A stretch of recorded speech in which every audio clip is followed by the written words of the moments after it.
On this episode of Mortal Sportsman, we take a look back at the power rankings from the beginning of the season we had for the NFL.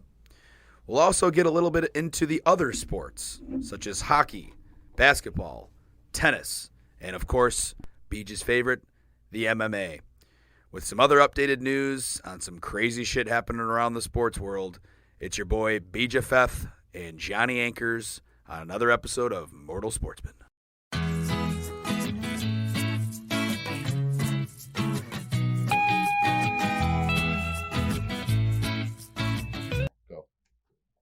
And cheers.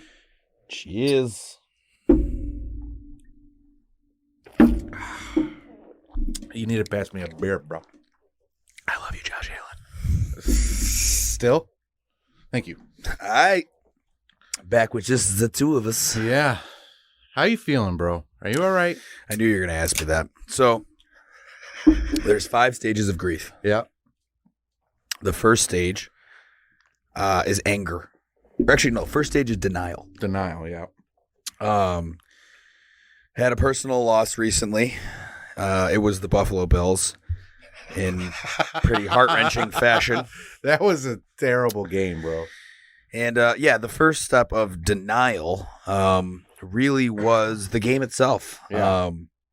And watching it unfold, and I'll tell you, at 14-0, the crowd was still very into it and very loud. Yeah? And it didn't fucking matter. We were in denial that we were getting our asses kicked. An absolute Chuck Norris roundhouse kick to the fucking balls. Hard. Yeah. So that was denial. So the denial stage happened, then anger. Anger quickly. Is that when you texted me saying fire McDermott? Is that the anger part? Yeah, it was probably around that part, Okay. or when we were walking out of the stadium and every Bills fan was throwing snowballs at anything they could. I fucking was moving. Buses, people. It was. Aren't you just pelting your old fans? I don't even know. It was just kind of like a mini riot, but also like a depression feel of it all. But it was just a big anger movement on the way out. So I was angry pretty much the rest of the night. Drank into the wee hours, watched a little bit of the Australian Open. But anyways, after that comes the stage of bargaining. Bargaining, okay. Yeah, bargaining. Now, I don't really understand that part of it. I think bargaining is like where you're kind of like reasoning with yourself of like what, really happened and what's reality and whatnot. But I think that happened on the drive back the following day. Okay. We stayed in Buffalo. So the whole ride home was just kind of like, what am I going to do now kind of thing. Like we fucking wasted a lot of money on that team. Team had a chance to be good. They were good. I mean, they won fucking 14 out of 19 games, but not good enough. And you look ahead and you're like, okay, I'll be a Sabres fan. A real one again. So from there, I think it's depression. That was getting back to work the past few days. It was just brutal. Everyone asked me, how you doing? Same as you did. Oh, really? Of course. Like I'm fine, a little slightly off. Literally one of my coworkers was like, you all right? I was like, be happy or something? You want me doing fucking cartwheels? Like, come on. Well, it's just because we know how invested you are in that team. Yes. So we want to make sure I look good now, though, right? You're fine. I'm fine. You look good. I'm chipper. I'm back. I'm back to my old cheeky self. I didn't see it when you were down, so I can't compare. I think that the depression stage lasts probably, depending on who you are, it could last for a while. But then acceptance, I think, is the final one. Acceptance. Yeah. You accept that you lost. It's over. You accept that the team that beat you, too, by the way, the Bengals, they were better. They were a lot better. I think fucking Dr. Sniffs has got it right. He's got it down, man. I actually had a long conversation with him after the game. I was calling a lot of friends. A few of them were with each other. They were actually at the bar. Yeah.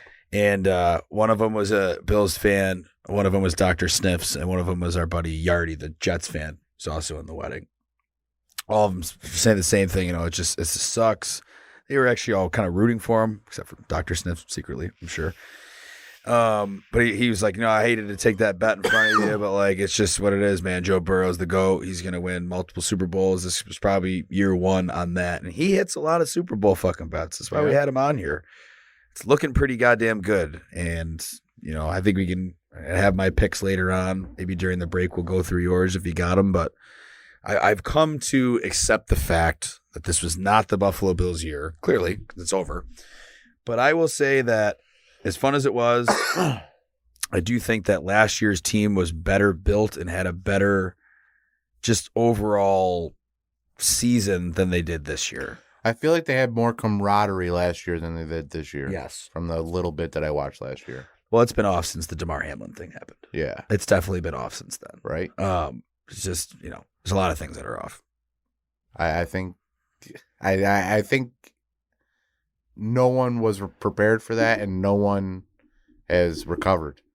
Yeah, they're not the same. I will say, when I told you fire McDermott, I want to say prove it to me. Most fans, they ran a fan poll recently, one of the Buffalo Fanatics page, I think, and they said 87% of people approve of his job performance, and like for Bills fans. I'm like, I don't know that many 87%. How about that last game? Let's go with that. Not the season. Let's go with that last game. Totally outcoached. You still think you're at 87%? Because I don't. That was it. That was after the last game, yeah. But just on last game, it was 87% or the whole season? They ran it after the end of the season. So after the season was over. I'm saying just on that. Okay, so the end of the season I get because McDermott throughout the season was a reasonable coach. Yeah, but then I mean, his greatest moment was probably the Damar Hamlin situation, as awful as it sounds, because he was able to keep his team intact. He showed real leadership. There's actually a report out today, and I don't know, it's not been verified because some people, it's contradictory that he was potentially in the running for coach of the year. Okay. But then someone came out and said that he's not, that was a lie. Like someone made that up. It was not confirmed or something. Whatever. I just think, first off, the way that the league goes towards offensive coaches is a real thing now. I never wanted to agree with it because, Belichick's one of the greatest of all time defensive coach. McDermott did a great job building culture. He's a defensive coach. There's a few others out there, but like Mike Tomlin, it's just now not looking like that's just the new. You can't keep up with the offensive head coach and offensive talent like a Joe Burrow or a Patrick Mahomes. No, they're going to score 40 points before you even blink. Exactly. You can be as defensive as you want, but when you can't stop them, you better have a good fucking offensive acumen. And, well, Ken Dorsey is not it. Well, see, there's still these defensive coaches are still playing zone all the time. Mm-hmm. You got to play man-to-man on this bullshit. Yeah. Because zone, they'll burn you every time. You got to think twice, you've already lost. These people are too fucking quick. Mm-hmm. They're too fast. You got to think against twice. that team, too, especially. Oh, like the Bengals God. you watched. Yeah. Oh, my God, dude. They were getting burned. Burned.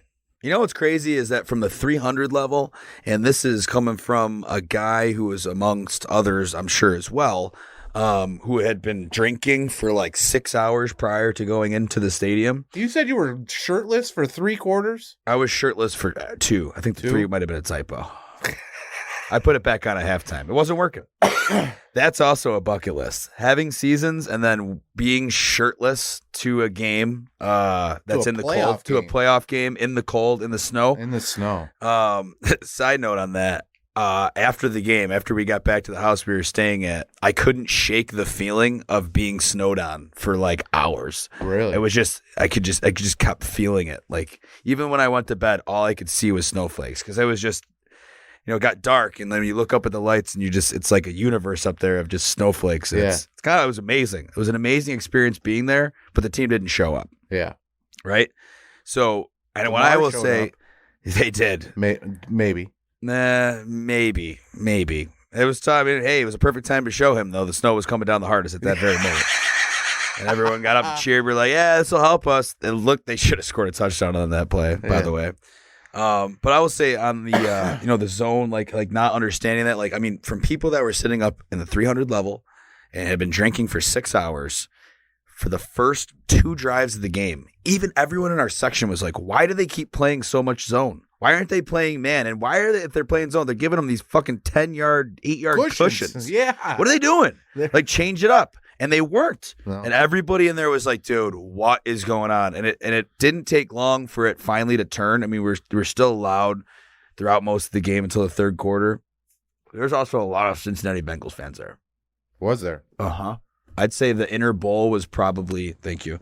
The inner bowl was probably 25, 30% Cincy. Really? That's pretty. Yeah. That's a good Especially turnout. behind their sideline. Behind their bench was the majority of them. Wow. Mm-hmm. Well, I mean, it's not that far away from Buffalo. No, I think since he's like 4 or 5 hours from there. They're on the southern part of Ohio, but I mean, you could tell on the way in. I don't know where they were all tailgating, but because our tailgate didn't have many, but on the way in, it was like, whoa, like we haven't seen this. There was way less Dolphins fans the week before. Yeah. I think there was more Dolphins fans during that night game during the season, the snow game, but. Well, because it should have been a blowout. It should have. That's when I knew the Bills weren't going. Mm-hmm. Like you guys were all bitching about how who the fuck was it? Was it the Eagles? No, it wasn't the Eagles. It was some high caliber team that almost lost. The Chiefs? Might have been the Chiefs. Yeah, they Chiefs. Almost lost to Houston. The Houston and to the Jags. Yeah. So you were all bitching about how they almost lost. Bitch, you almost lost to the Dolphins. Hey, the Dolphins are talented. And I know. We almost lost to Skylar Thompson. That's the bad part. That's the bad part. That's the bad part. Yeah. Yes. Because losing to the Dolphins ain't so bad, but the third string quarterback, fucking our whole defensive crew was out. We were facing our second string defensive crew. Yeah. Like, what were you doing? Why were we even close? With your caliber of team versus my caliber of team, you should have been 40-0. Yeah, it was it was definitely the turnovers. Just Josh Allen happened. Yep. For the good and bad. Yeah. And then this past game happened and there was no good. There was no good at all. None. That to me, and was again, it it was the end, it was the unraveling, could have been the DeMar Hamlin situation. It could have been the fact that really against good teams, and especially like Miami during the season, they were very close games. They won, but they were close. They're not the juggernaut that people kept giving them credit to be. They weren't built to be a juggernaut. They were built to just beat the Chiefs in the playoffs. Joe Burrow and the Bengals come around, and it's like, now that's a well-coached team. That's a team that showed up to play. Yeah. And the biggest indicator after the game, when I knew that the Bills are undercoached, and I will say to this day, I still think you're going to have to eventually move on from McDermott. Matt Milano was in the locker room after, and he said, it just felt like we had no energy. We had no energy in this game. You had no fucking energy. That's the main purpose of the head coach, was right? this what was the stadium not loud enough? Yeah. Were the people that were there in the fucking snow and tailgating all day, and the few that were shirtless like myself, screaming, yelling, it's a fucking divisional playoff. Last home game of the year. No matter what, no matter who won that game, they were going to go play the Chiefs, and not in Buffalo. And you had no energy. It baffles me. Matt Milano is one of my favorite players. He brought the energy. He brings the energy every game, I think. They had a real hard time running around in the snow, and I just don't think it was a mentally prepared enough situation for a coach that now, to me, should be on the hot seat. And maybe it takes us having either a losing season or missing the playoffs to do it, but you got to go. But I think the conversation needs to start with, what the fuck were you thinking about 4th and 2 in the red zone when you're down by 17 points? Mm-hmm. Why are you kicking that field goal?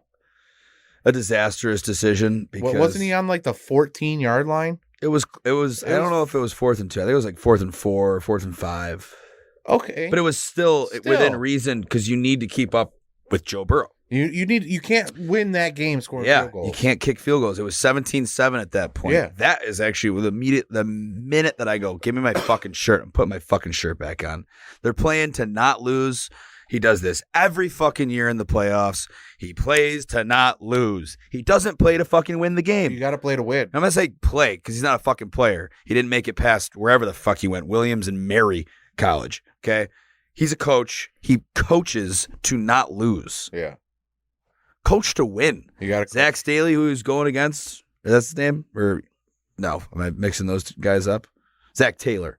Yeah.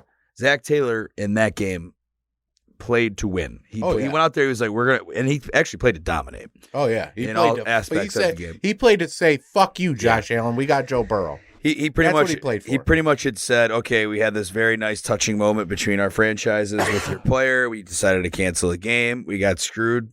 Yep. And we came for your throats. Yeah. And we took them. They were going to win that game, too. It was.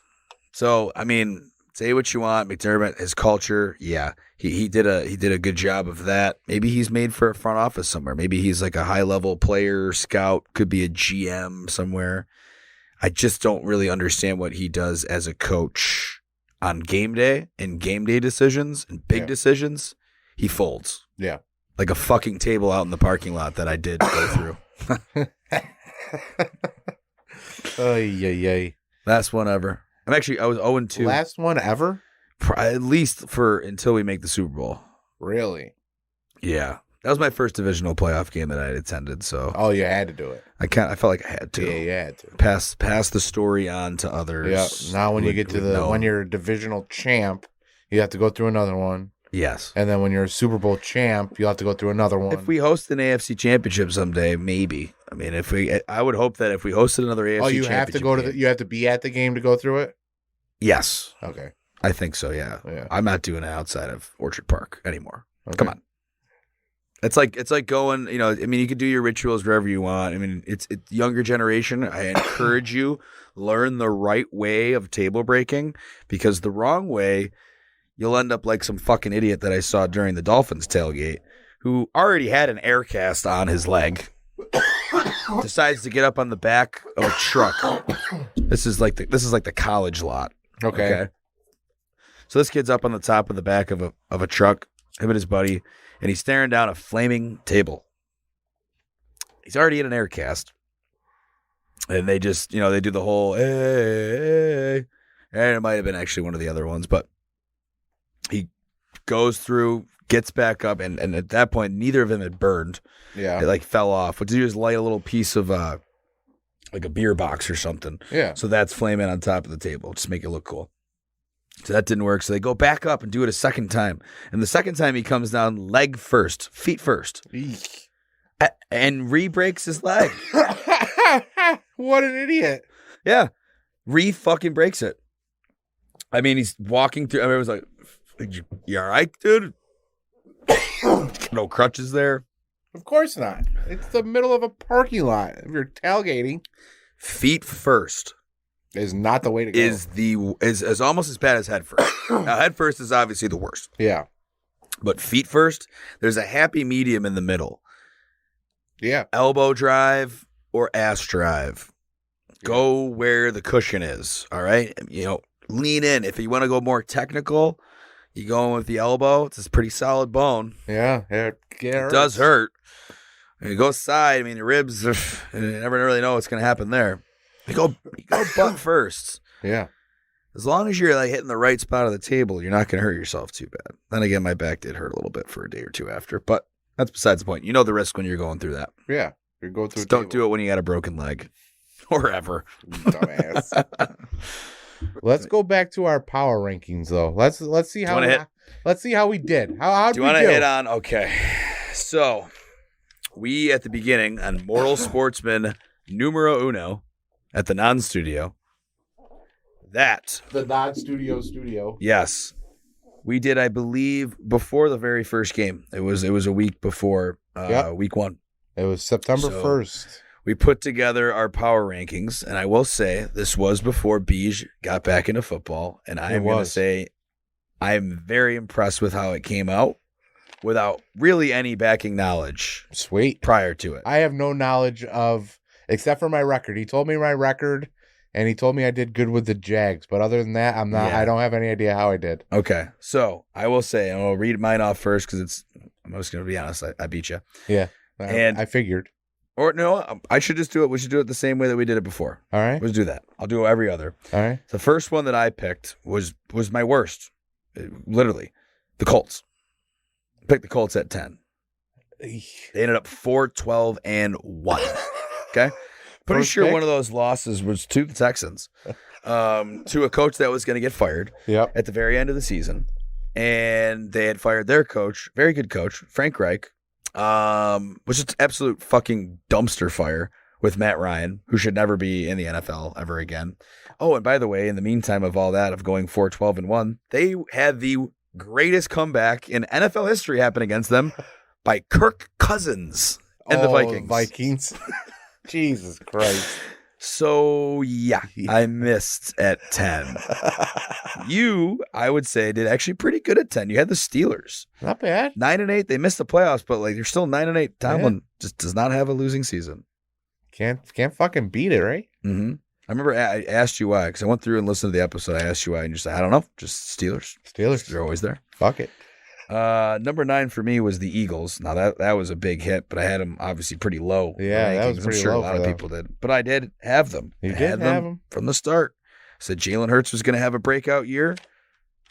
Wow, -2 games too. He's maybe the second front runner right now for the MVP, which is probably obviously going to go to Mahomes. Is it? Yeah. You wouldn't give that to Purdy, bro? You can't give Purdy's not even close. He's not even. No, they announced the finalists today. All right. I don't know if you saw. I don't know. It's actually they did say Josh Allen was a finalist, which I don't agree with.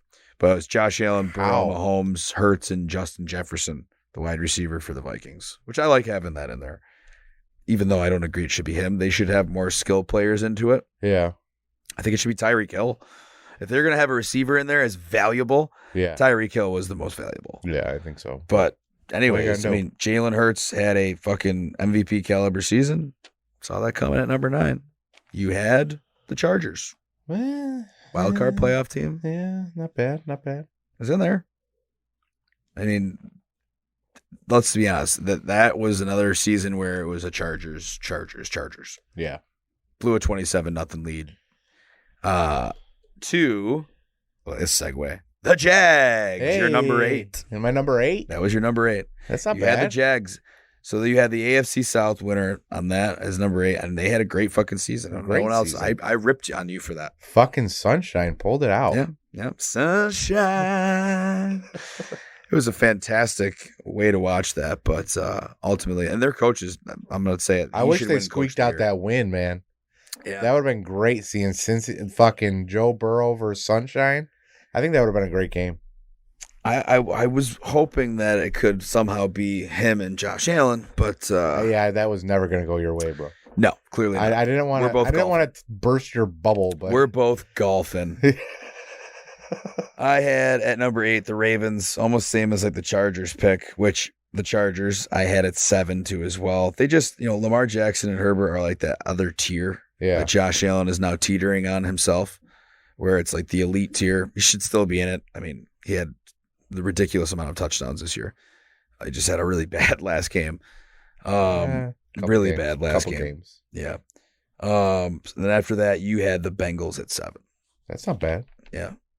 Super Bowl champs, but Yeah, they're still alive right now as the moment of recording. 12-4 AFC. So you hit now the AFC South and you hit the AFC North. Hey, not bad.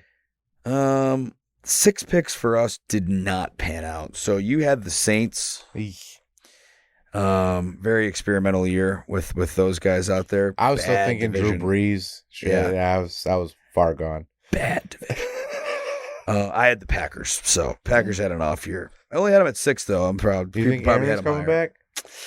I think so. He said he was going to restructure. He said he was going to restructure his deal. So they'll try to get more money to better players to attract it there, maybe for one more year.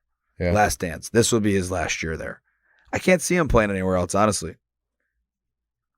You think people flock to him for his last year? It depends on where he goes. If he left, people are saying, the Jets or even Miami. Yeah, what if he goes to Miami? They're always AFC East teams. It's so funny. It's like, where are they going to go? I don't know. Maybe they'll go to New York. Maybe they'll go to Miami. Oh, about the Patriots. Wonder why. You're still chasing the fucking kid. Man. Yeah. You're still chasing that centaur. Well, we're still chasing. We're honestly fucking bloodied ass. Honestly, we're not chasing you. We're chasing Brady. Were you chasing the legacy of Brady? Correct. That's what we're chasing. You might have your legacy quarterback. All right. Yeah. You might have him already. Well, we have a franchise quarterback. We're still looking. Yeah, we have a franchise quarterback, but getting Aaron Rodgers or Tom Brady is not a franchise quarterback. It's a 1 year or 2 year gap fill. I understand, but that might be enough to teach our second string. Could. If it's Tua behind Aaron Rodgers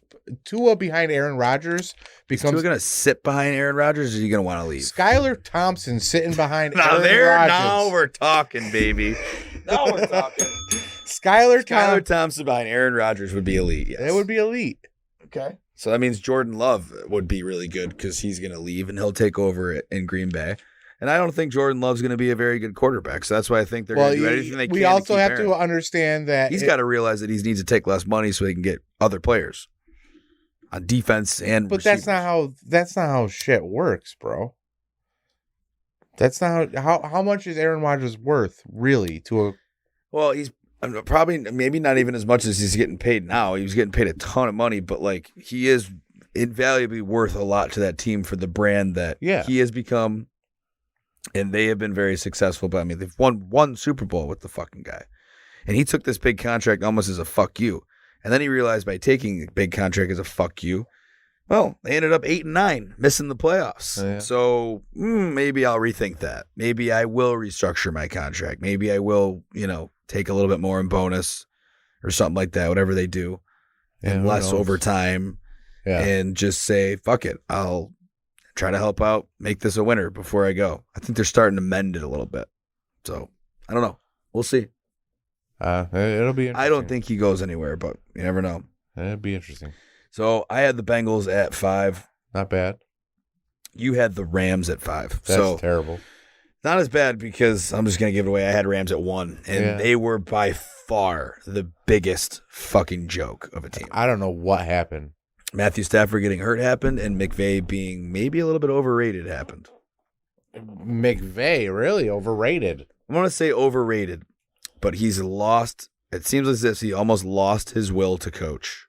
He just wants to I think he wants to retire. He always says it every year, I'm not sure if I'm coming back, and then he says, all right, I'll come back. Isn't he like... young. Yeah, he's like one of the youngest coaches. Yeah, he wants to do media and hang out with his supermodel girlfriend. I mean, I don't blame him. No, I don't blame him either, but it's like, wow, that's such a fall off. I mean, I think they set the record for the worst record on a Super Bowl, like the team after winning the Super Bowl at 5-12. 5-12. 5-12. Super Bowl champions last year. Yeah. So you had him at 5. I had him at 1.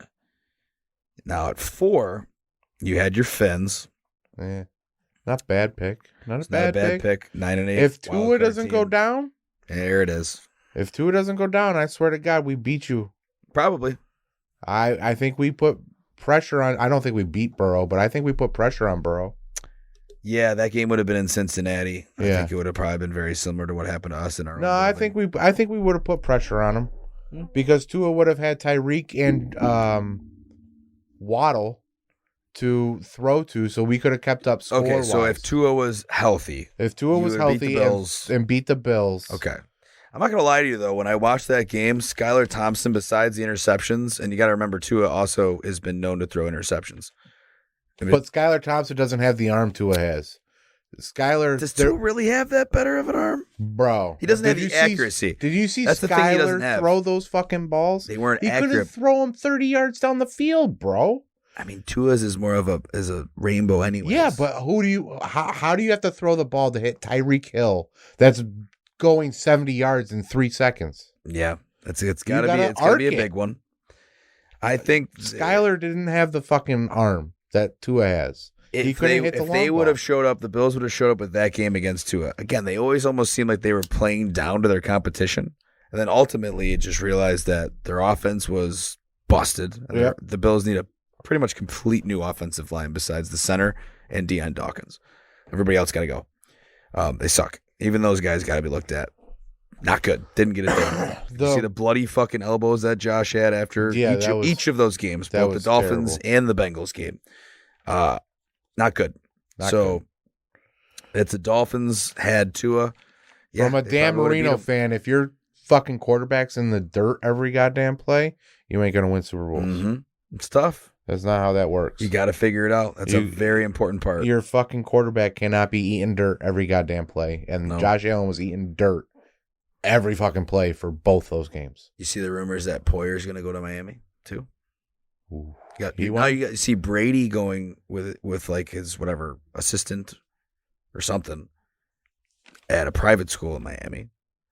Talk about having his kids sign up. I'm going to be so happy and so disappointed at the same time if Tom Brady goes, because I know that's our undefeated season. And if Poyer goes, bro, that would be an ultimate fuck you. Yeah, we're coming for it.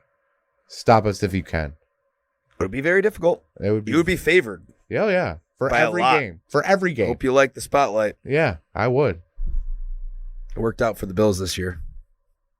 They fucking cratered under it. That's why I think most Bills fans would jump off a ledge when they found that out. But I think it provides more motivation. But the difference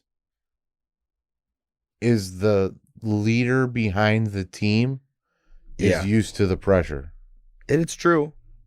For fuck's sake, he gave up his marriage to play the fucking game. It's pretty dedicated. If he ain't fucking into it, who is? He wanted to originally go to Miami or Vegas. It's whoever you think. I think he wanted to go to Florida, Nevada, or Texas. Yeah. To avoid the taxes. Yeah, Florida. He's already living there. He's close. Yeah. So Brady makes the most sense. That's where he wants to go. I would hate it and love it at the same time. Oh, you definitely would love it. People are going to go. But I couldn't. But I. Do you know how many instant Dolphins fans are going to be created overnight? But I couldn't just outright and just be like, my team's great now, because I hate the fucking guy, and that will not change if he's got a fucking so you're dolphin not getting on his a shoulder. jersey. Fuck no. Fuck no. I know what I'm getting you for Christmas next year if this happens. Oh God! I would get a Hill or Waddle jersey, a Mostert jersey. I like that. Mostert. You guys have a good team. I'm saying even without Brady, but I just think it's like, do they want to do that? I honestly, do they want to do that for the years present? Because I'm telling you, they can't keep Tua if they do that, and maybe they shouldn't. The thing that I like the most, Derek Carr. That would be the ultimate, because then you have. Not only do you have longevity, but you got a dude that knows the fucking system, he knows the game, and he has a fucking arm. And he's been fucked around with, so he knows that not to be a bitch about shit. Because the Raiders are fucking him around, so he's just going to go. I wish he would come in and be like, listen, this will get me here. This will keep me here. What do you got? I hope he does that. Yeah. Because I think they have interviews with him or whatnot, or trades with him, or talks with him. I think so. I mean, I'm pretty sure that those two. I mean, you can get into the quarterback carousel and whatever it's going to be as free agents next year. There's two main ones, and it's probably those two. Yeah, and then Lamar Jackson. Yeah, but I think Lamar's going to stay in Baltimore. I think so too. Ultimately. So you're looking at Brady or Derek Carr. As a Bills fan, please, Derek Carr.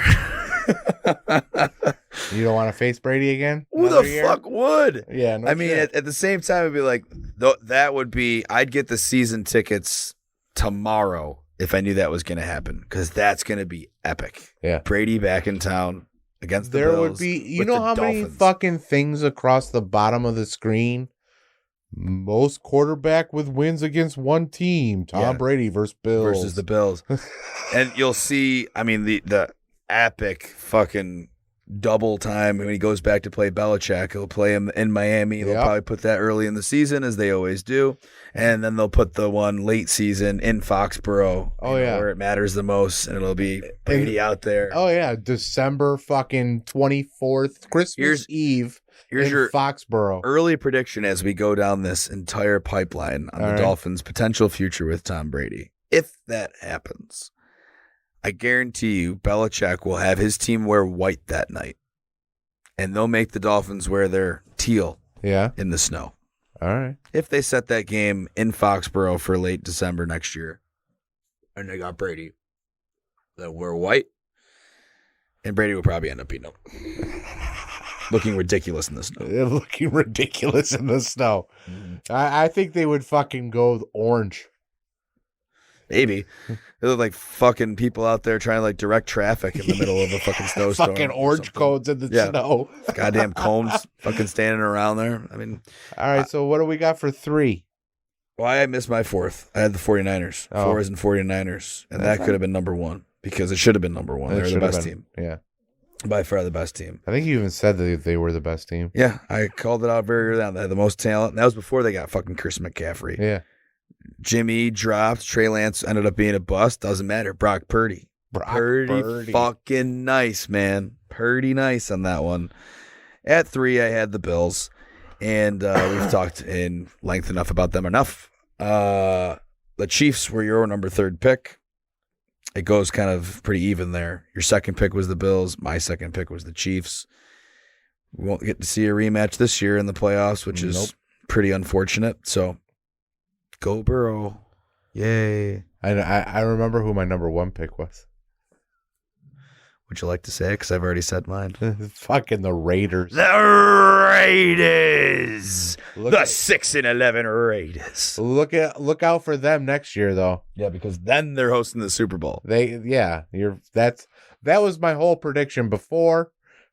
Kind of fucked that up. Where's the Super Bowl's in Arizona this year? Yes. Oh, so that's not even a possibility. No, they are out. They had an absolutely god-awful season. Because we discussed that afterwards. Kyler Murray fucking wouldn't get off his game, right? Something like that. Because I was talking about the Cardinals on our very first episode, and I was like, a lot of people are like high on the Cardinals this year, but I don't know. I don't really see it. Yeah. He goes, because we're talking about that's where the game was going to be this year. So I was like, I left them off the list, but they would have been a close like 11 or 12, but they were fucking awful too. I mean, the Rams number 1 was pretty bad, but outside of that, we're going to wrap it up here. 94 and 74. 94 and 74. 94 and 74. I'm winning. You picked the champion. You had the champion of each AFC team or each AFC division. Nice. You had Bills, Chiefs, Bengals, Jags. You also picked the Chargers and the Dolphins. So, I mean, you had the AFC down pat. Fucking A. Yeah, missed on the Saints a little bit there. I don't know my NFC. I'm sorry. Yeah, I was looking there. It was a hard AFC rankings there. I ended up 103, 64 and 1.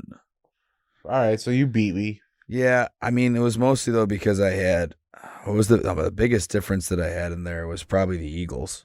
I also chose the Raiders as my number 1, so I feel like I should get a fucking gimme. I picked the Colts to be in there. But that was your number 10. Yeah, but I mean, it still counts. They're 4-12, the worst fucking team that any of us took. I got threw the tie in there at the end, but it was the biggest difference. I had the Niners and the Eagles. So then I didn't have the Eagles. I mean, you had the Raiders, I had the Rams too, so that washed out.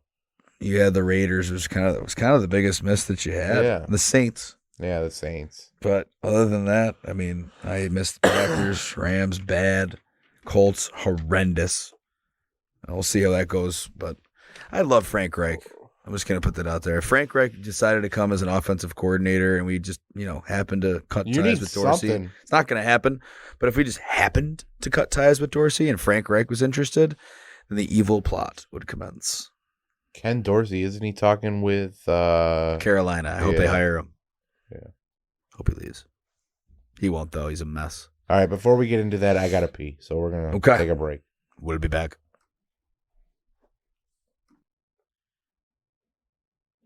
Let's see, where was it? We're back whenever you're ready. I'm back in the New York groove. I'm back in the New York groove. Well, let's see what we got going around the coaching carousel. The coaching carousel. So we need some when we have some carnival music. When we're just fucking flowing. Yeah. Who's coming on this coaching carousel ride with us? Well, so Arizona fired their head coach, Cliff Kingsbury. You know where he's been hanging out? No, where? He's in fucking Thailand with his very attractive, basically supermodel wife, Instagram model, whatever. Not quite sure. Okay. And he just straight up said, if there's anyone trying to offer me offensive coordinator jobs out there, I'll get back to you when I get back from Thailand. Oh. Because Arizona's paying him until, I think, 2027 or a buyout, whatever, of tens of millions of dollars of money to not coach their football team. Fuck it. He's got it fucking made. Good for Cliff. Have fun in Thailand, buddy. Might never see him again. But on that aspect, Arizona is a very interesting kind of place to land with Kyler Murray being who Kyler Murray is. Talented, but a player of video games. They don't really talk about who they're interviewing for their head coach position because they also don't have a GM. Yeah. They need to. So a lot of teams try to figure out what GM they're going to get first, and the GM will bring somebody else. But if you take a coach, then the coach kind of steers you in the right direction. In the direction of what GM you're going to get. Yeah. So in Arizona, I don't really know what kind of coach Kyler Murray needs. I don't think they're going to go defensive head coach. Honestly, he needs a McDermott. He needs a defensive coach like Dan Quinn of Dallas, the defensive coordinator from Dallas who got bounced. But well, he's also in talks with Arizona. Yeah. So he could potentially be one that's kind of a hard ass. It's going to be a huge change of culture. I don't think it works for him. Yeah. He's already been a head coach once before. I can't remember who he coached, but he was probably not very successful. They also did interview Frank Reich. That's another intriguing prospect. Now, Frank Reich would be very similar to Kingsbury, but a little bit more structured and a little less lenient. Like he would be more of like it's kind of my way or the highway. He's way more of a demanding, old school coach. It's not the Andy and a Reid player or whatnot. Yeah. Yeah. I mean, Cliff Kingsbury is it was his buddy. Like he literally went there so that they could draft Kyler Murray and that they could still be together. Really? Fucking weirdos. Yeah. All right. He was his college coach. Oh, all right. I got you. So that now is in the new chapter. It's someone they would want to bring in and really be the person for a long time. I don't know if you know this. Arizona Cardinals franchise, and they've moved around a lot. They've been in St. Louis. I think either St. Louis and Arizona. It might have been somewhere else that they were in between, though, like Chicago or something like that. But they've been around since 1940, I believe. Okay. They have never had a head coach last longer than 6 years in their entire history. God damn. They're that old. That's crazy. Yeah. Not 6 years. Not the most ideal coaching job. Now, a guy like Dan Quinn might do it just for his last shot. For fucking 90 years at fucking New England. Yeah. Holy shit. So, I mean, there's some franchises like the Steelers, they've only had like 3 or 4 head coaches ever. God damn. Like, you know what I mean? Yeah. It's just kind of crazy to think about. That's crazy. So, Arizona's not that good of a job. Dan Quinn, that's my prediction for that. Right. It's who he would, I truly think it's who he would end up just taking because he wants to be a head coach again, and no one else wants that job. No one big name, at least. Carolina, they fired their head coach, Matt Rule. Mm-hmm. Going back to college. They hired Steve Wilkes as interim. Yep, probably not going to get it. They also interviewed Frank Reich and Jim Caldwell. Uh-huh. They also spoke with Jim Harbaugh. Yes. They also spoke with Ken Dorsey. And the offensive coordinator for the Lions, Ben Johnson. He's very smart. The offensive coordinator for the Eagles, Shane Steichen. Mm-hmm. The offensive coordinator for the Giants, Mike Kafka. Second interview with Reich. Offensive coordinator for Cowboys, Kellen Moore. Very, very talented as well. Linebackers coach for the Patriots, Jared Mayo. Defensive coordinator for the Broncos, Ajiro Evero, whoever the fuck that is. I think it was Gerard Mayo, too. Gerard Mayo. Gerard Mayo. J-Rod. J-Rod. Aaron, you know, that was that kind of name. That's true. Jared. It's Jared. It's Gerard. So that's, you got nothing on Carolina? No, I think it would be either, depending on if Frank Reich wanted to jump for that, it's a very enticing job because who they got? I mean, they had a team that has a decent market and it's a good place to, I don't know. I think it's a good ownership group for the most part. Sam Darnold's not the real future, so they could build through the draft. Okay. And kind of they have a decent GM, they have a decent young core. They were close. They almost, without McCaffrey and with fucking Sam Darnold, made the playoffs, but got bopped by Brady in one of the last weeks of the season, like Brady does. So there's building blocks there. There's better culture. You're not tied into one player like they are in Arizona. Yeah. So I think that's a more enticing job to me. So I think it could be Frank Reich. I don't think it'll be Dorsey, but I hope they take him. Watch out for Harbaugh on that one. Yeah. So I think he like has a home there already, or like in the Carolinas. A vacation home or something? Yeah. And if he wanted to escape the Michigan situation there, that could be a Harbaugh escape plan. But I think Harbaugh probably ends up going somewhere else. Kellen Moore. Give me Kellen Moore from Cowboys, from the Dallas Cowboys. The offensive coordinator for the Cowboys. The OC. He used to play for, I believe it was, Boise State back in the day. He was a part of that miracle Statue of Liberty game. That'll go down in history as one of the craziest fucking college football plays and instances ever, but he's a genius. All right. Did I say Kellen Winslow? Or was it Kellen Moore? Kellen Moore. I think I said it right. Yeah, you did. I don't remember. Denver, they fired their head coach, Nathaniel Hackett. Denver. They hired Jerry Rosberg as interim. They have spoken with Sean Payton. Mm-hmm. They expect to interview that Ejiro Evero guy, the defensive coordinator from, who was that? Who was he from? The Broncos. Mm-hmm. Oh, so they're going to interview their defensive coordinator. And Jim Harbaugh. Dan Quinn, also expected to interview. Yeah.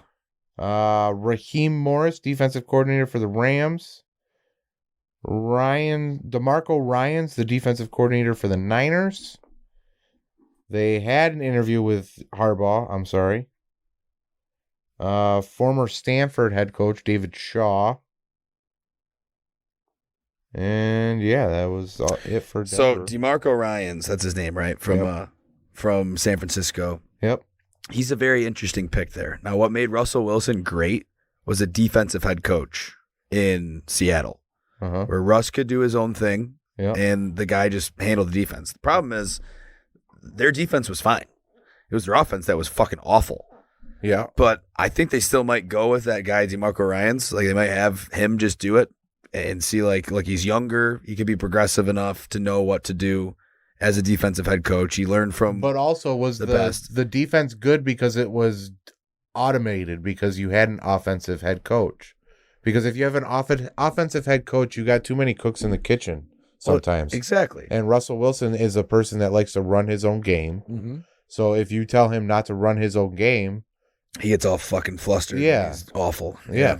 And that's exactly what happened. So why it works, though, for a team like Denver is they do have talent on offense. Now, I'll point you to a team, though, they don't have a quarterback, but it came from a coach who came from the 49ers system, which is Saleh, who coaches the Jets.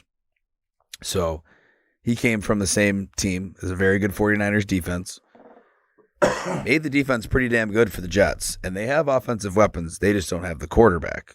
But they seem like pretty good coaches. I think Saleh would be the coach for the Jets if they make the playoffs next year. Flacco's not the quarterback for the Jets? No. It was Zach Wilson, but that was awful. And then, of course, there was the Mike White days, which showed promise, but Matt Milano sent him into a different realm. And I mean, that was a bad. What happened to Flacco? Flacco's done. I mean, he's a third string quarterback. I think he was basically wasn't he benched. playing at the end of the fucking season? Yeah, when the season was over. Yeah, but he was winning. No, he didn't win. I don't think they tanked. Oh, they went 7-10. Oh, which was crazy because at one point I think they were 7-3, and lost 7 straight games. Nice. I could be wrong on that stat. I will look it up, but they had an awful close to the season. But and I don't know if the coach was really that great, but the new coach for the Niners, or that defensive coordinator for the Niners, could make sense in Denver. Or I don't know. I mean, maybe Sean Payton. That's what everyone feels like is going to happen. Going to Denver? Yeah. Really? I don't see it. All right. Well, let's move on to Houston. They fired their head coach, Lovie Smith. They have Lions offensive coordinator Ben Johnson. Mm-hmm. DeMarco Ryans from the Niners. Yeah. Jonathan Gannon, the defensive coordinator from the Eagles. Ejiro Evero, the defensive coordinator for the Broncos. Mm-hmm. Offensive coordinator Mike Kafka from the Giants. They asked for permission to speak with Sean Payton. That's hilarious. Assistant head coach for the Rams, Thomas Brown. I wonder if Sean Payton even called him back. Offensive coordinator Shane Stein. Watch out for him. He's smart. He's from Philly. Announced they completed an interview with Sean Payton, so they did have an interview. Yeah. So he did call him back. Well, I mean, let's be honest. Let me put the jobs for the NFL market in perspective here. Okay. So who do we cover? We cover Carolina. Yep. Right? Arizona.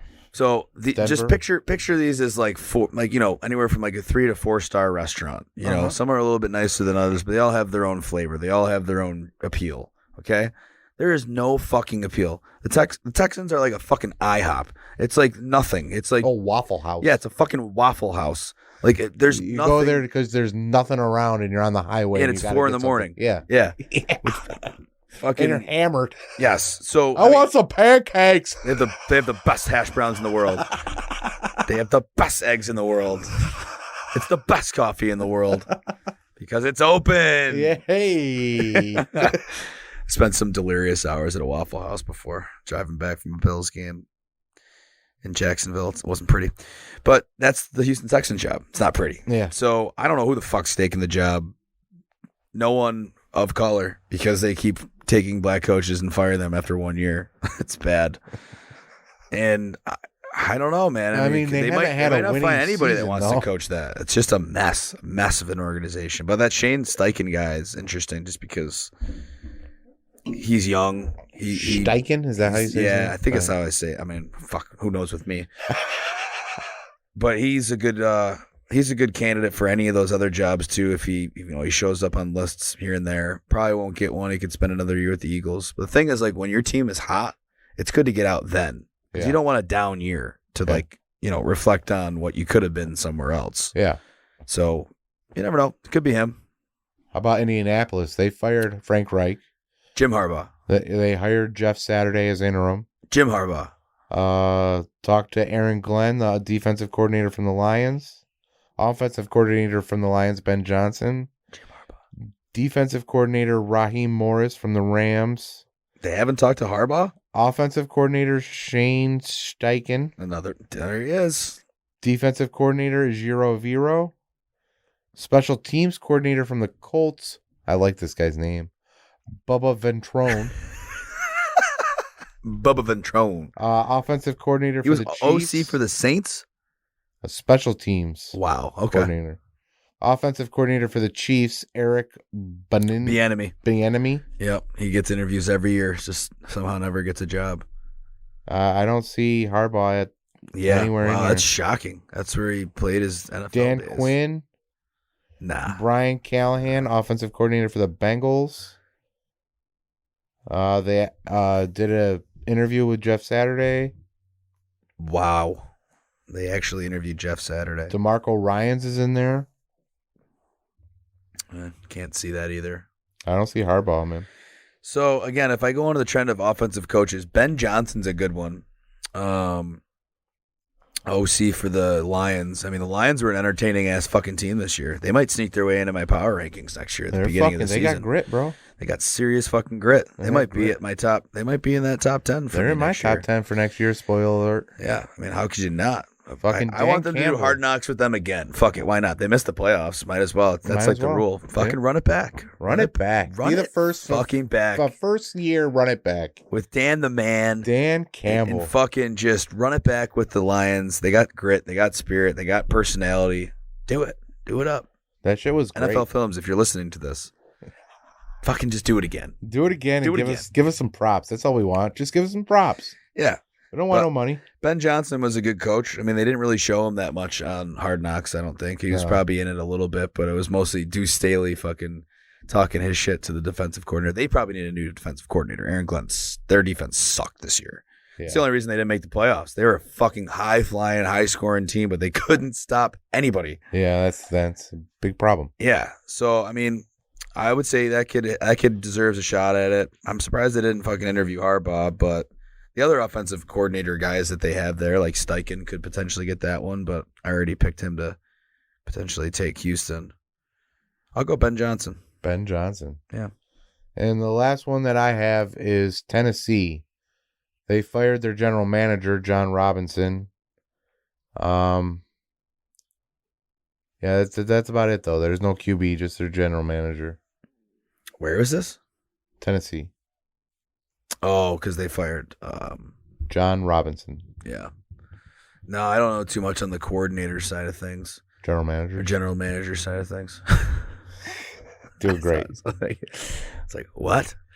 So that happened pretty much right after they lost to the Eagles. Oh, wait, too, there's by the more. way. Oh, no, these are just fucking people commenting. Fuck them. So right after they lost to the Eagles, and that was who they had traded A.J. Brown to move up in the draft to get Treylon Burks. Which is a hilarious video of Vrabel, the fucking coach, going up and like immediately after the trade just looking so fucking pissed off. Just spinning around like, you gotta be fucking kidding me. Oh, I remember that. Yeah. Yeah, on like TV, on like in the, you can see it in the draft, in the war room or whatever. And then he fucking like left the room or something. Yeah, it was just like so dramatic. Yeah. So right after they played the Eagles and got shit pumped and AJ Brown went off, that guy got fired. Good. The GM. Rabel probably went in there and said, "You're fucking gone." But they collapsed at the end of the year. I mean, it's crazy to say this, and you probably won't agree with me, but Tannehill fucking almost carried them at the end of the year. Go fuck you with Tannehill. Besides fucking that King Henry. Fucking guy who finally got rid of the rat throw tail. a goddamn pass in Miami, goes to Tennessee, and then he's the next star. Fuck Tannehill. He was no star. He at least could sleep, softly at night to know that Tannehill did never panned out. Tua has become more of a star than Tannehill ever was. Yeah, that's because in Tennessee. He gets knocked out so many goddamn times. Yeah. But like Tannehill, I mean, his career is almost to the point that it's like you're going to be a perennial backup. Like you're almost getting into the Case Keenum era of your career. The Kirk Cousins. Well, he's still doing it. We'll see what happens there as well. I don't know. That'd be an interesting job if they ever wanted to part ways, but they're locked into that man for way too many years for way too much money. Beyond me, but that's Kirk Cousins and his negotiation skills, I guess you could say. Yeah, all right. Yeah. I mean, they had a good run. They had a decent run. They had a fantastic run. Yeah. I mean, for that team to win 11 out of 11, I think, games during the season, one-score games, is a miracle. Yeah. Meant nothing. But sure. That's what sucks, right? Yeah. Is it meant and nothing. that one win, by the way, that they had against the Buffalo Bills was the difference between us having the 1 seed and not. So, well, fuck Kirk Cousins. We should be playing the fucking Jags this weekend. We should have played the fucking Jags. Yeah, what are you going to do? Never know. Could have lost to Trevor Lawrence, too. I think there's a lot of people you lose to be honest. Yeah. So, you got any other rumors? Trade rumors? That's all I had. The coaches' rumors? Because I believe we should announce the fact that we are going to do a Podfest. A Podfest. A fucking Podfest. On a Saturday when there's no fucking football or anything else to watch. Maybe we'll watch LeBron try to break the record. Yeah, okay. So if it happens before or after the Podfest, we'll have a little ceremonious thing because it'll probably happen many, many times after about LeBron potentially passing because I got a feeling that we might be able to get some other guests on here that day. Yeah. Who knows? Fucking Podfest 23. Let's go. Podfest 2023. All 3 pods. A special pod coming out next week on fucking marriage. That'll be a great time. That'll be a great time. Absolutely great. I might have some own surprises up my sleeve as it is, but we'll see. Oh, shit. All right. I don't. Anywho. Spoiler alert. Anywho, what do we got going on in the world of fighting? Have you heard of the things that are going on in MMA? I've seen people calling people out all over Twitter. It's fuck. I happens every week, though. I haven't even really been paying attention to Twitter. I've just been on Google fucking, what's going on? Yeah. Fucking John Jones is returning. It's official in March. Okay. To face, and it just left my goddamn mind. When you look it up, or as you look Cirogan. Cirogan. Yeah. Did anything ever happen to Dana White for smacking his wife down? No, you want to get into that real quick? Because that's fine. Yeah, sure. Dana White did not get any repercussions, and now UFC employees are getting a little fucking perturbed. Because, this guy is literally above it all. Of course he is. Because he it has been known that he has gone into Endeavor, the owner of UFC, and basically made himself not viable to sustain the company without him. Did I word that right? The company can't go on without Dana White. So it's because he's like invested himself or like legally vested himself? No, because of the matchmaking is what I'm gathering. Huh? Because of the way he conducts his business with his employees. Because of the matchmaking, because of his allure. Because, he's so alluring. That's fucked. Right? Yeah. He can just go smack people around. Yeah, I guess he can do whatever he wants. I mean, granted, so on his defense, his wife has come out and said he doesn't deserve any repercussions. We were both drinking too much. I said some shit. I swung first. So his wife came out and said, listen, don't fucking bother. It's home shit. Leave us the fuck alone. Was that at gunpoint or did she just say it? Still to be determined. I don't know. But no. I'm sure he loves his wife. But yes, he did not get any repercussions for slapping his wife around. Right. Okay. That's nice. Yeah. Sure, that would happen to anybody. But John Jones is coming back in March for Cyril Gane for the heavyweight championship belt because Francis Ngannou is gone. Mm-hmm. And he left though. He just said no. So he was asking for a bunch of shit. He wanted. They didn't re-sign him. They did not re-sign him because they were in contract negotiations for 2 years. Is it calendar year? Is that when the contract negotiations work? Like, or is it just like whenever you sign it? It's fiscal year from whenever you sign it. From whenever you sign it. Yeah. Okay, so it could be whenever. You can be signed whenever during the year. Correct. Okay, gotcha. So Francis has been negotiating his contract for 2 years now with UFC. Yeah. He basically, from what I gather from his interviews, is he set out a guideline of what he wanted. Mm-hmm. He knew he wasn't going to get everything he wanted, but he had things that he was not willing to budge on. What are those things? Like, give me an idea. So he basically was going to fight for everybody. He was saying, I want better fighter pay.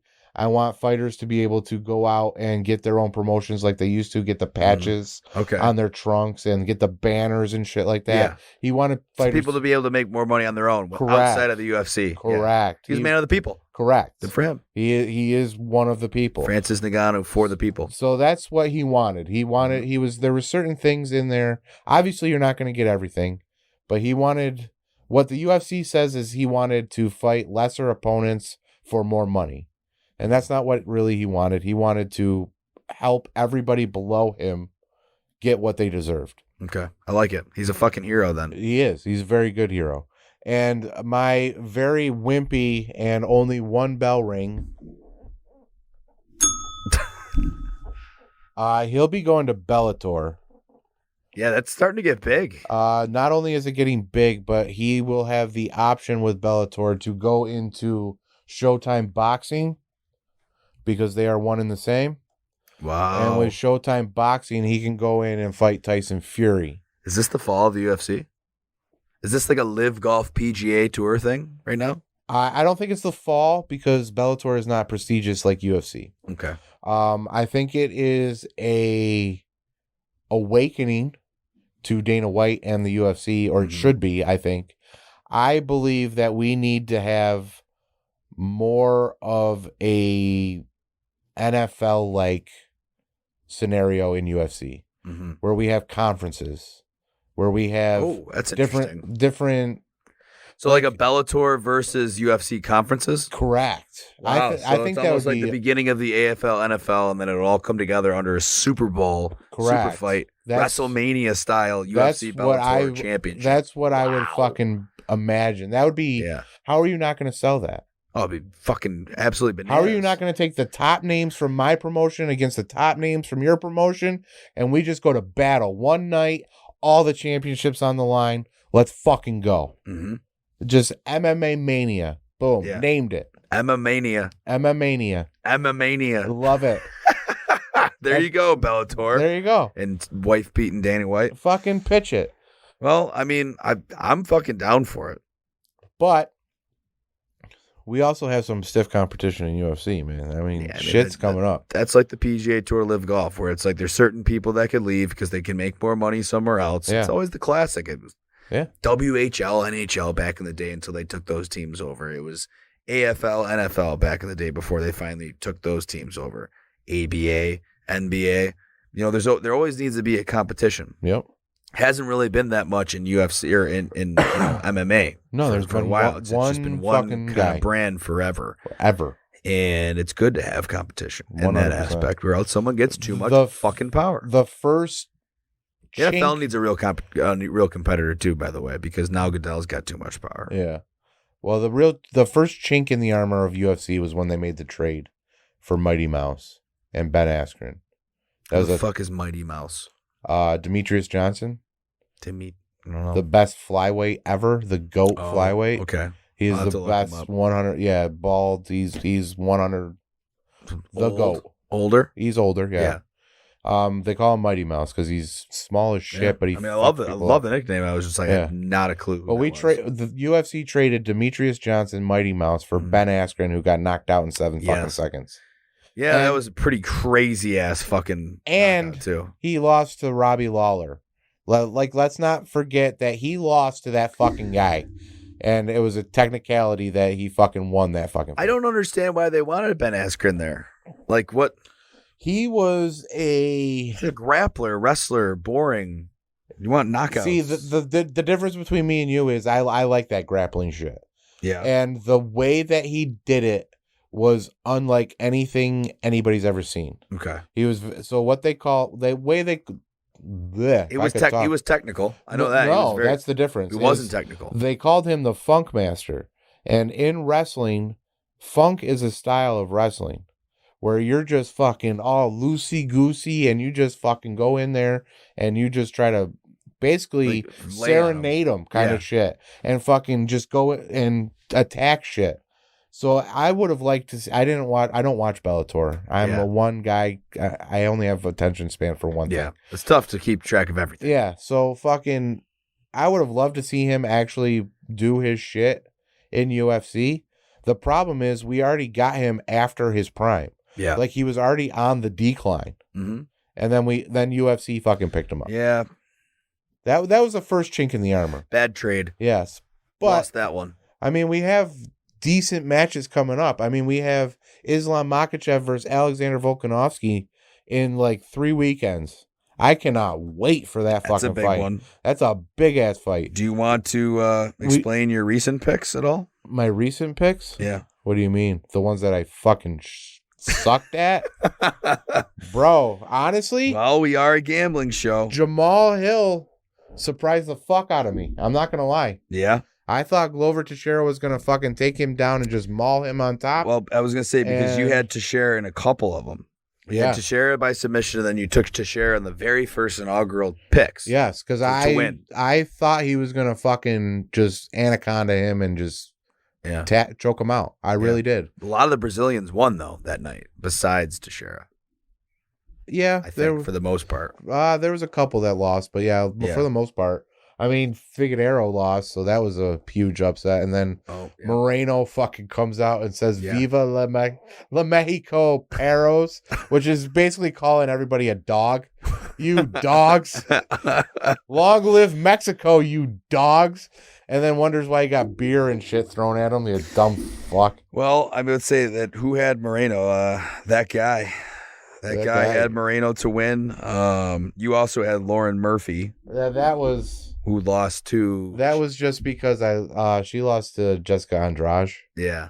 That was just because I like Lauren Murphy. Yeah. You got a crush on her? No, not at all. You just like her? I just thought she was going to tough it out. She was the better... She's American. She's American. She was better ranked than Jessica Andrade. Yeah. She just got outclassed like a motherfucker. Just like Glover Teixeira got outclassed. And then Walker by submission was the other one. That was a long stretch. That was literally... That was the one that I thought he was going to knock him. 14-1 odds. Yeah, that was the one that I thought he was going to knock him out and just kind of drape on him and kind of put in a block and he was going to tap. Yeah. That's what I thought was going to happen. I thought it was going to be a mercy submission. Mm-hmm. And that was basically just for the points. And then so it's just for the points. I mean, dude, so that was going for 70 points there. I mean, you went big. You got 106. So on our weekly totals, well, I go yearly totals. You're at 10.75. You swung for the fences. I did out of the gates. Yeah. You knew you were. Hell yeah. So you got some things coming around the bend. The only other one I think that on the UFC card from this past one was Swigs took Gilbert Burns to win, and he hit that one. Not a bad pick. No, not a bad pick. No, I like Neil. Big favorite. Yeah, he was a big favorite. I like Neil to win that fight though. I thought it was going to be more competitive than it was. Yeah, but what are you going to do? Yep. So I could say, you want to give a recap of the game as a whole? The game. Yeah. What game? The old game. Do I want to? I don't have the numbers on me. Oh, I'm just saying, yeah. Yeah. Go ahead. I would love to. So, for the board of Parley of Princes. The Parley of Princes is in session. And you don't have yours yet. Did you come up with any? I was just looking at them, actually. So, yeah, I got a few. I'll go through what we had from the past week after the initial week of bets. But we had yours to share by submission, Walker, Murphy, and then you had 49ers money line. So you hit that one. That was your mortal. Hey. Took it in a solid 5.5 points or 5.1. So Johnny Yanks, Bills, Bengals over, negative, Giants plus 7.5, negative. My mortal lock was the Niners ML. I kind of took that one from you, not going to lie. Yeah. It just seemed like an obvious one. Yeah, that's why I took it, because I went for the fences, and I'm going to get one. Yeah, you're going to get one. It's like, all right, I'm just going to swing, for an easy single. Yeah. And take, there's a runner on base. I'm just going to get him home. Yeah, exactly. So in this aspect, though, God, I am impressed with myself. I took John Rahm outright. I mean, he was plus 600, and he fucking won again. 2 weekends in a row, dude. That was amazing. Yeah.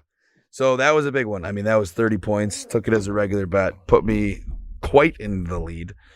But again, it's a long year. You can't count your chickens in week fucking 2 of a 52-week year.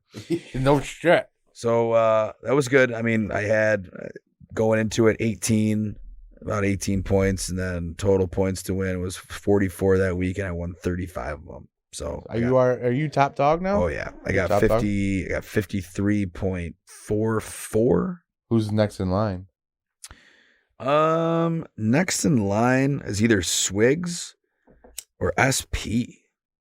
So SP, that's trying to go 0. Actually, I'll be honest, it's very close. I'm gonna say I think it was SP because I don't have the totals on here, but I had what we had last week. So I'll go with Swigs just because he's next in line for us. Not a very good week. He had Chiefs 8.5. That didn't hit. Giants plus 7.5 with me. Didn't hit. His only hit was Gilbert Burns to win, which was a big favorite. Yeah. So I didn't give him very much. And his mortal lock was the Bills money line. So bad week. He picked up 1.11. Yikes. Yeah. So he dropped back a little bit too as well. Sniffs, his original, pick of the year, his lock of the year of Cowboys. Did we get a week 2 picks of him? Yes. Oh, okay. Yeah, we did get him. Okay. He sent it to me, and then he sent it to a different one that we had with you out of it when we originally started because you don't have the iPhone. But now we use that. Oh, one. Is he being a bitch about the iPhone? Is that why he's not texting? It could potentially be because of that. Bitch slap the fuck out of him. Fuck you, man. He's like, I can't handle the green messages. Oh my Lord. I deny the green in my life. What an asshole! I'm not getting an iPhone for him. I think he just picked up the wrong group chat though when he went to go send it because I was like, just send them by like whenever. I think it was Friday or Saturday because he ended up taking the Mavs money line same night and they did win. They beat the Heat that night. But he had Bengals money line. He had the Cowboys money line, so he missed there. But Bengals money line paid out pretty well. Mavs money line was good, and then he had Chiefs at his mortal lock for whatever God knows reason. I don't know why he did the money line on that one. But good thing he ended up coming back with 17. Didn't work. Yeah. 17? It doesn't work nothing though. I mean, Chiefs money line for that one was only worth 1 point on your 10-point, bet. It's like, What was the Niners money line? Niners money line. I'll have to go back and look. But I think it was much more. It was much more friendlier to our odds system. So his yearly total is sitting at about 22 points, but he's got Bengals winning the Super Bowl So that's a big one that could potentially pay out. Pay out big. Big weekend coming up on that. Yeah. That guy had 49ers -4. It's good he went with a spread. He's the only one of us that actually had the balls to take the 49ers spread. And he was paid out handsomely for that. He had Newcastle money line. I can't remember who they played, but they ended up tying. So that's what sucks about soccer is if you take someone to win and they fucking draw, which happens all the time, you lose. Yep. Brandon Moreno to win.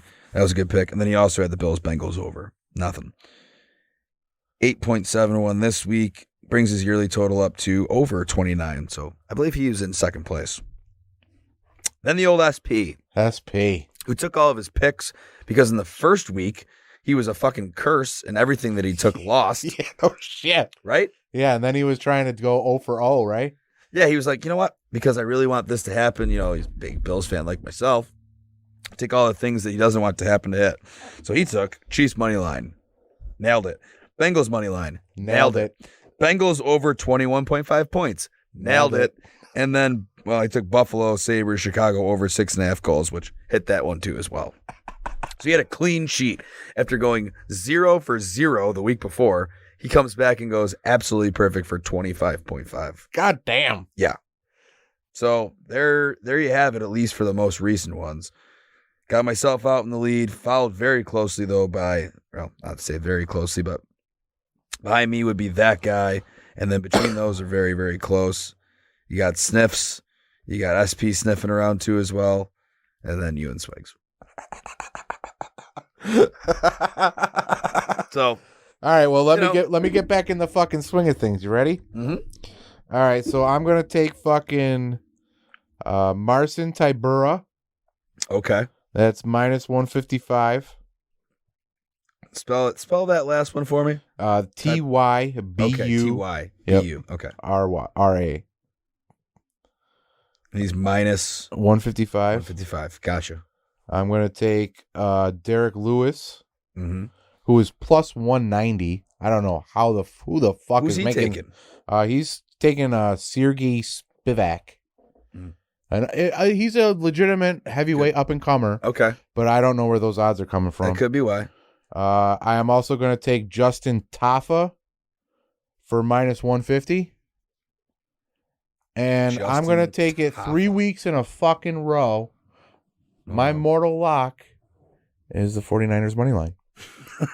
I love it. And they are actually getting points. Are they really? Yeah, I believe they're plus 120. Sweet. No, I think they might even be higher than that. I didn't look at that one. I just want to go over to Caesars. What was the one before, though, Rob? I'm sorry, I missed the Rafa one. Oh, shit. Hang on. I fucking exit out of it. The 49ers money line, though, is interesting because they're going up against the big bad Eagles. And the Eagles usually, I mean, minus Justin 145 Taffa of that. Is -150. So he's minus 150. Yep. Okay. That one's a future bet. That's the future. Into the future. Into the future. Where we're going, we don't need roads. Plus 122. So I got 122 as well. Now, the other lines have actually been shifting. Wow, they're dead even for a pick. They're a pick 'em. They're down to a pick 'em. Damn. A lot of money came in on Kansas City. Bengals were looking at -2. I wonder if Millionaire Mac or fucking Mattress Mac put a bunch of money on fucking Kansas City. I don't know. He lost a shit ton of money on the Cowboys. He did. So your mortal lock is the 49ers. Yep. Money line. 3 weeks in a row. Let's go. Okay. All right. Perfect. So I had mine. My next picks are going to be insane. You got some crazy ones? Why? You got a better fight, better card coming up? Fucking two amazing cards coming up that I'm going to make some massive, huge predictions for. I like it. So, stay tuned. I'll give you mine for this week. It's still active. Probably by the time we get this one up, too, all of them. Cincy money line, they're the best fucking team. Sniffs is right. He's right. He was fucking right. He was Hate right him all the along. time when he's right, but you can't deny it when he's right. That's why he's the most educated person that comes on here. Yeah. That's why he probably never really can become a true witta, because he's too fucking educated. That's probably why he won't come on this podcast very often. Yeah, we'll see. I'll have a strong feeling he might be available for Podfest. We'll see. So Cincy ML at -120. I also like Travis Kelce, 2 touchdowns. That's a good payout You're there. taking Plus that? 450. Oh, yeah. Travis Kelce, 2 touchdowns. He's the MVP of the team. He's the best player on the Chiefs. I understand that, but 2 touchdowns? Yeah. When they need him most, it's going to Kelce. All right. Watch out for playoff fucking AFC championship game, Kelce. In Arrowhead. Watch out. I don't think they're gonna get that close. No, it's gonna be a shootout. I like the over too, but I didn't want to take it all from that one game. So on an outside bet, because I absolutely love this athlete, fucking love this guy, Tsitsipas to win the Australian Open, plus 375. So he was just in the news recently. He was in the news for a great fucking reason too. He was awesome. What a fucking beauty. So should I play, or do you have the? I don't have me to play it. So I'll play it. So play it. My man Tsitsipas, tennis player. He's from Greece, obviously. The country, just for those out there that may be listening. We have to make that distinction. Yep, just that distinction real quick. So Tsitsipas, he's an up-and-coming golfer, I almost said, tennis player who is just taking the scene. He almost beat, I believe it was Nadal in an Australian Open recently. And he's just got in this like head-first collision. He plays tonight. Hope to God he fucking wins, or else this thing is dead already. But he's in a head-on collision with Djokovic, who's probably going to end up winning. But the value for Tsitsipas is great, and I fucking love him. And very recently, he made headline news because he was, he was macking it to fucking Margot Robbie. Oh, yeah, for sure. He is. Absolutely. I'm going to ask him about, basically saying like he wants to, invite her on there, but I'll just let Tsitsipas say it himself. Margot Robbie, I wish I can. Well, I'm going to start that over. One of my favorite exercises comes from Australia, Margot Robbie. I wish I can. Margot Robbie? Are you pitching right now? What's happening? Am I what? Pitching? Are you like pitching a tent? Making an offer? What are we seeing here? It would be nice to see her over there one day. Okay. So you're officially extending an invitation to Margot Robbie. I just want to be crystal clear here. Absolutely. Absolutely. Tsitsipas is the fucking man for that. Why? That's fucking awesome. He's like, 22, 23 years old. You're going after, maybe the greatest of all time, potentially in the final, Djokovic. I think if he makes the final, Margot Robbie should show up. Oh, yeah, for sure. Being called out like that, you got to, right? Yeah. Well, not even just being called out, because it would just be great PR. Yeah. She is married too, by the way. Oh, she is? I'm pretty sure she's married. Oh, I didn't know that. So, I mean, he's shooting his shot pretty high. Well, fuck it, For a guy who managed to, marry her. Sure, he's got game. Something. Just a little bit, right? You know what I mean? So, I applaud the kid for doing it. It's great. It's good publicity for the sport of tennis. Yeah. I fucking love tennis. Tennis and golf, greatest sports to take a nap to. I will die saying that, because who really wants to watch, in the early rounds of, Saturday or Friday, whatever. Sunday's curling too, man. Mm-hmm. Curling. I mean, during the Olympics, I do watch a lot of curling, so I'd throw the top 3 nap sports have to easily be golf, tennis, and curling. Right. Or anything on the Olympics, because there's a lot of shit.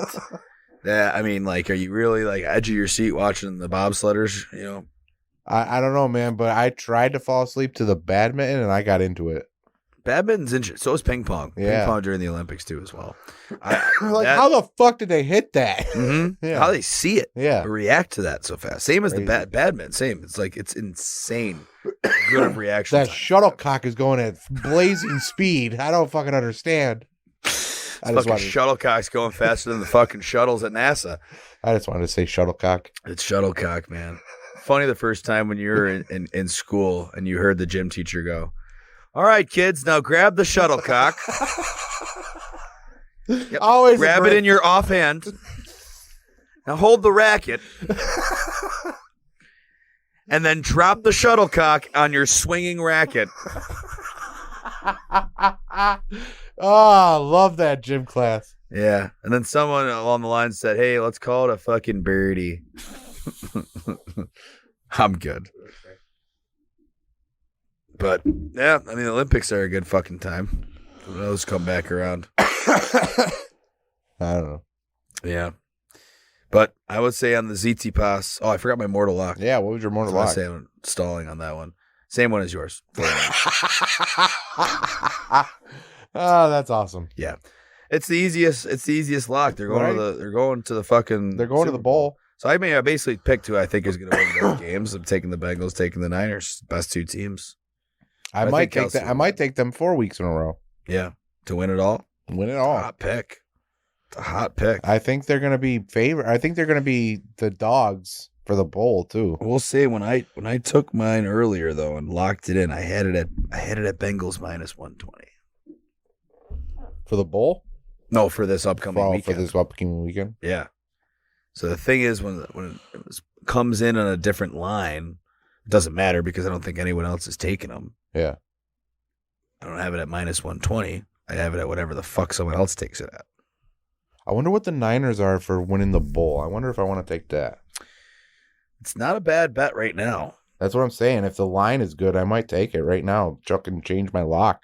Well, we can do that live. It hasn't been locked into the Excel spreadsheet yet, so you got that going for you. They're only plus 330.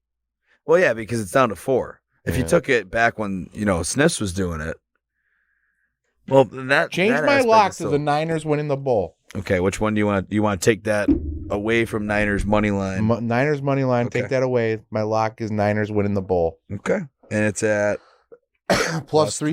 330 right now. Yep. Okay, locking it in as of this moment. You have them as your lock. That's a great pick, and it's a good way to get back up on top.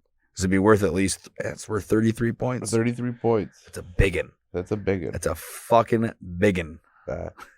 I don't think that's going to be the biggest one I do in the next 2 weeks.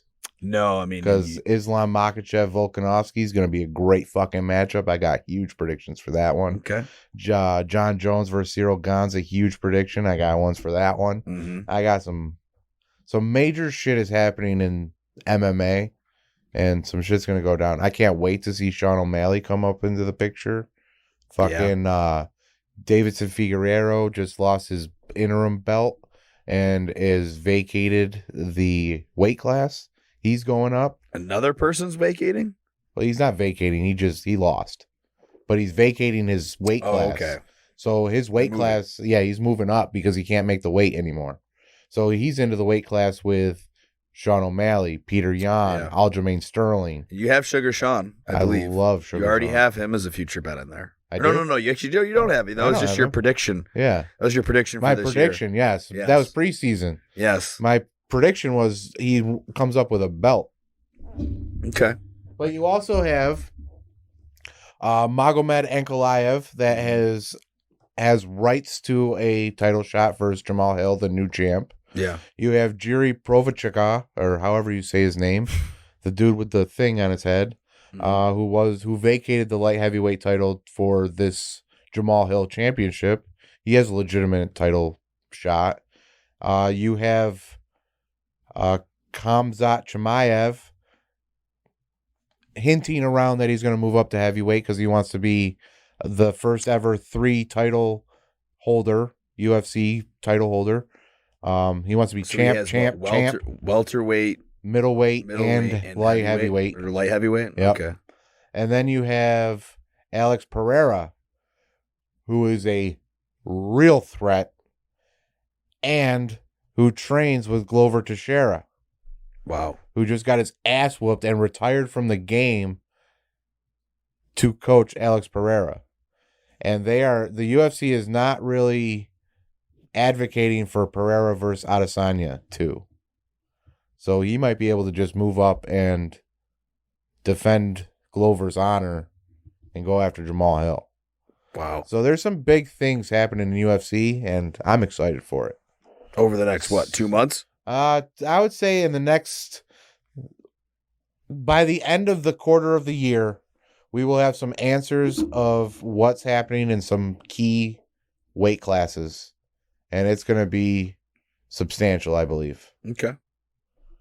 That's good news. And you think at some point, were you going to have, if Ngannou or other people go to Bellator, you think you'll be able to take those bets too?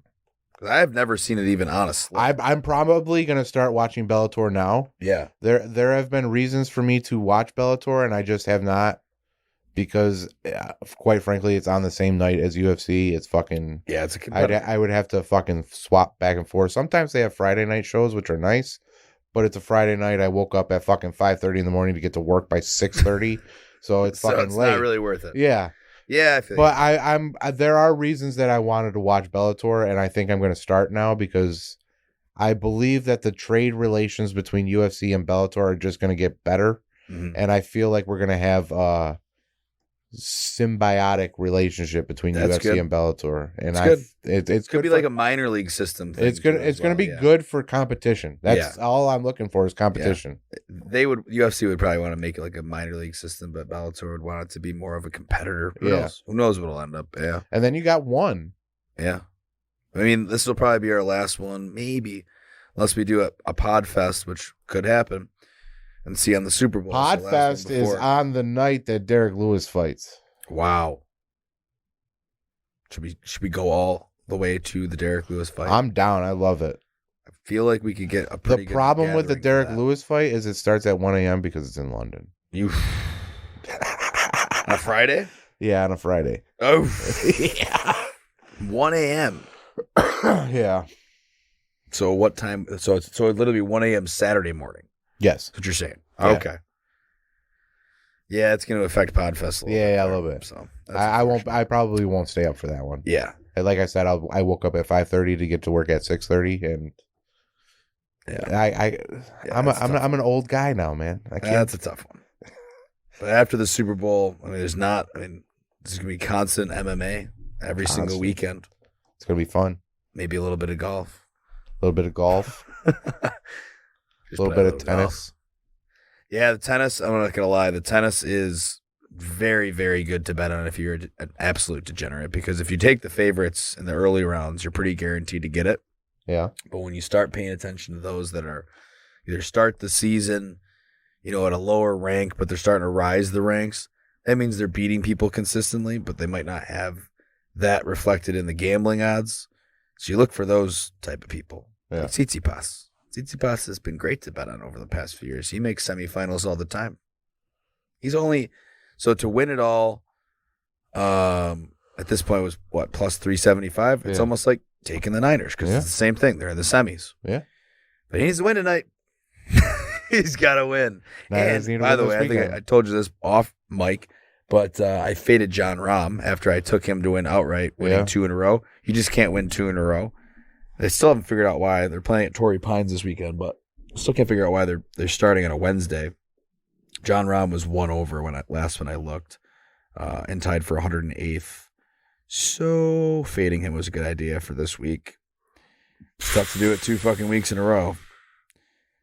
But on the golf front, if you're looking for anyone else to, take a gander at of who's going to be good, in my opinion, Gary Woodland's always sitting around there. He's hanging at 6 under right now. It's kind of a couple off the top. Sahith Theegala. This kid's going to be very good. Hard to say the name. It's almost like Beachafef. Sahith Theegala. I like it. And actually, American kid, incredible. He's got just perfect. He almost reminds me of like a version of like Rory McIlroy, where he's so precise and could still crush the ball and doesn't ever seem to let the moment get the best of him. Like, it's just... Well, that's key right there. Yeah. He's very consistent. Finishes top 10s a lot. That's a good way to bet golf, is you take someone to finish top 10 if they're hot. It's almost like a money line. Yeah. Because the golfers get really, really good, like, towards certain parts of the season. So keep an eye out for this kid. World number 198. I only know him because he's into Barstool, or he's like sponsored by Barstool, whatever. Harry Higgs. Okay. Harry Higgs. He's a fucking beauty. Okay. Sitting currently at 600, tied for 5th. All right. Take him on the first day. Like today. Yeah.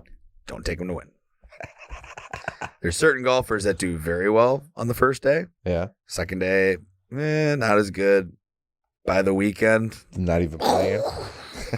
explosions. Yeah. The Sunday greens come out and they suck. So you take the big names for a reason. If they don't start hot, it's fine. Double down. They might come back and win. You never know. It's a crapshoot when you take a golfer to win. Yeah. But it just got to see who's close those types of weeks. Same with tennis, who's rising, falling. And there's always matches starting to get into that season. And who knows? Maybe we'll have some hockey highlights. We'll have some playoff hockey to get into Well, yeah, we're over definitely the next gonna, few months. But yes, we probably will play. I mean, get into the NBA playoffs when it's the Final Four and shit. And it's the lull right Yeah. now. March Madness coming up. It's Yeah. good though. But stay tuned on some other shit that we have coming out because there's a whole lot more. oh yeah, There's a whole crazy world out there outside our little fantasy world of sports in the Matrix. By the way, since I've ever followed that one dude that always does the TikToks, the black guy from Australia, he's crazy. I'll have to send. I think I sent you one of his videos, or maybe SP maybe had. I don't know. I don't remember. But he comes up all the time now, and it's like some of them are so ridiculous. So like talking about the steps of like Peru, or like a school that he found that was founded in America that kind of looks like a castle that was covered by a mud flood. That was really here, hundreds of years before they say it was. Oh, Very strange. But yeah, because he has a lot of other shit coming up. interesting. Stay tuned for our Stay tuned for astro-anthologies. that one. Yeah. We are running at 2 hours and 1 minute. If you want the entire conversation, please subscribe to our Patreon. That's patreon.com/leavingearthpodcast. If you are subscribed to Leaving Earth, so unsubscribe Don't do to the Leaving Earth podcast. Get out of there. Don't give them any of your money. Give them to us. At BeeJFF, that is at BeeJFF,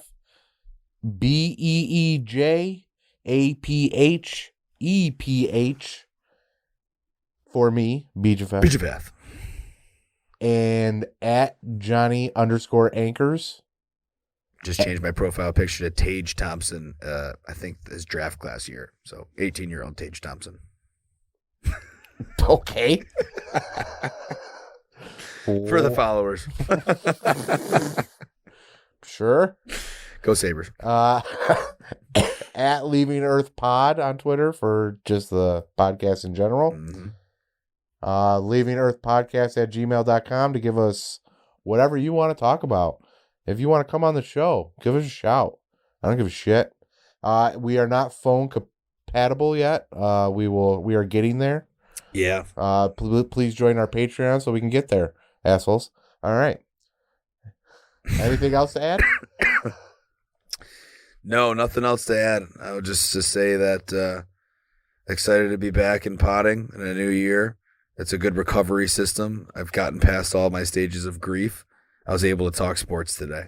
I'm proud of myself. I'm proud of you. I'm proud of everyone involved in this operation.